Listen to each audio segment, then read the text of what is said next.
بسم الله الرحمن الرحیم الحمد للہ رب العالمین والصلاة والسلام علی رسول اللہ صلی اللہ علیہ وسلم۔ انشاءاللہ تعالیٰ اپنے ریکارڈنگ کے سلسلے کا آغاز کریں گے۔ کتاب ہے شرح مسند امام اعظم رحمۃ اللہ علیہ۔ باب ما جاء فی فضل من تفقہ فی دین اللہ، اللہ تعالیٰ کے دین کو سمجھنے والے کی فضیلت کے متعلق روایات۔ حدیث نمبر 33۔ قال أبو حنيفة: ولدت سنة 80 وحججت مع أبي سنة 96 وأنا ابن 16 سنة، فلما دخلت المسجد الحرام ورأيت حلقة عظيمة فقلت لأبي: حلقة من هذه؟ فقال: حلقة عبد الله بن الحارث ابن جزء الزبيدي صاحب النبي صلى الله عليه وسلم. فتقدمت فسمعته يقول: سمعت رسول الله صلى الله عليه وسلم يقول: من تفقه في دين الله كفاه الله تعالى مهمه ورزقه من حيث لا يحتسب۔ حضرت امام اعظم ابو حنیفہ فرماتے ہیں کہ میں 80 ہجری میں پیدا ہوا اور میں نے اپنے والد کے ساتھ 16 برس کی عمر میں سن 96 ہجری کو حج کیا۔ جب میں مسجد حرام میں داخل ہوا تو میں نے ایک بہت بڑا حلقہ دیکھا۔ میں نے اپنے والد سے پوچھا: یہ کس کا حلقہ ہے؟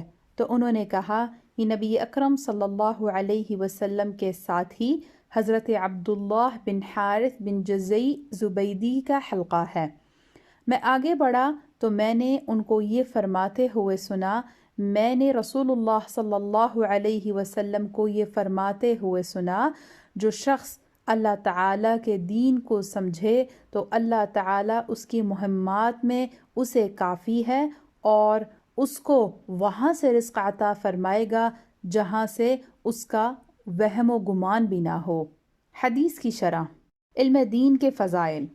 حضرت ابو الدرداء رضی اللہ تعالی عنہ بیان کرتے ہیں کہ میں نے رسول اللہ صلی اللہ علیہ وآلہ وسلم کو یہ فرماتے ہوئے سنا ہے، جو شخص کسی راستے پر علم کی تلاش میں نکلتا ہے، اللہ اس کو جنت کے راستے کی طرف لے جاتا ہے اور فرشتے طالب علم کی رضا کے لیے پر جھکاتے ہیں، اور بے شک جو آسمانوں میں ہیں اور جو زمینوں میں ہیں اور جو مچھلیاں پانی کے گہرائی میں ہیں، یہ سب عالم کے لیے مغفرت کی دعا کرتے ہیں، اور بے شک علماء انبیاء کے وارث ہیں، اور بے شک انبیاء دینار اور درہم کے وارث نہیں بناتے، وہ صرف علم کے وارث بناتے ہیں۔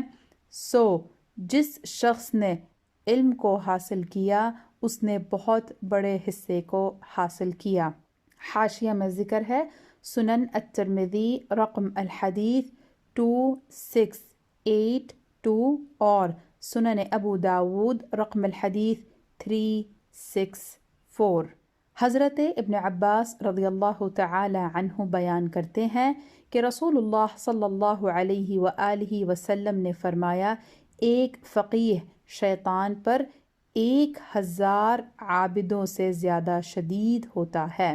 حاشیہ میں ذکر ہے المعجم الکبیر رقم الحدیث 11099 اور مسند الشابنبین رقم الحدیث 1109 اور الکامل لابن عدی جلد نمبر 3 صفحہ نمبر 1004 اور تاریخ بغداد جلد نمبر 1 صفحہ نمبر 224۔ حضرت معاویہ رضی اللہ تعالی عنہ بیان کرتے ہیں کہ میں نے رسول اللہ صلی اللہ علیہ وآلہ وسلم کو یہ فرماتے ہوئے سنا ہے: اللہ جس شخص کے ساتھ خیر کا ارادہ کرتا ہے اس کو دین کی فقہ یعنی سمجھ عطا فرماتا ہے۔ میں صرف تقسیم کرنے والا ہوں اور اللہ عطا فرماتا ہے، اور یہ امت ہمیشہ حق پر قائم رہے گی اور کسی کی مخالفت ان کو نقصان نہیں پہنچا سکے گی حتیٰ کہ قیامت آ جائے گی۔ حاشیہ میں ذکر ہے صحيح ابن حبان رقم الحديث 89، مسند امام احمد جلد نمبر 4 صفحہ نمبر 101، المعجم الکبیر جلد نمبر 19 صفحہ نمبر 329، اور رقم الحدیث ہے 775۔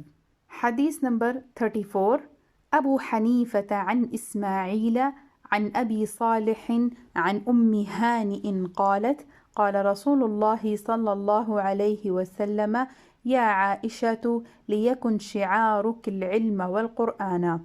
حضرت ام ہانی سے مروی ہے، فرماتی ہیں کہ رسول اللہ صلی اللہ علیہ وسلم نے حضرت عائشہ رضی اللہ عنہ کو فرمایا تمہارا شعار علم و قرآن ہونا چاہیے۔